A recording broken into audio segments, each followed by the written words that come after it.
Guess the king. గోడపై చేతి వ్రాతను చూచిన రాజు. బెల్షజర్. అబ్రహామును ఆశీర్వదించిన షాలేము రాజు ఎవరు? మెల్కీసెదెకు. గిద్యోను ఇద్దరు రాజులను తరిమి పట్టుకునేను, వారెవరు? జెబహు, సల్మున్నా. ఇశ్రాయేలీల మొట్టమొదటి రాజు. సౌలు. రెండవ రాజు. దావీదు. మూడవ రాజు.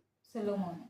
మందిర నిర్మాణమునకు సొలొమోనుకు కలపను పంపిన రాజు. హీరాము. ఇశ్రాయేలు రాజుతో కలిసి యుద్ధానికి వెళ్ళిన యూదా రాజు. యెహోషాపాతు. ప్రార్థించి 15 సంవత్సరములు ఆయుష్ను పొందిన రాజు. ఉజ్జియా. హిజ్కియా. షడ్రక్, మేషక్, అబేద్నెగోలను అగ్నిగుండంలో పడవేసిన రాజు. నెబుకద్నెజరు. మందిర నిర్మాణమునకు యూదులను స్వదేశానికి పంపిన రాజు. కోరేషు. మరణము వరకు కుష్ఠరోగిగా ఉన్న రాజు. ఉజ్జియా.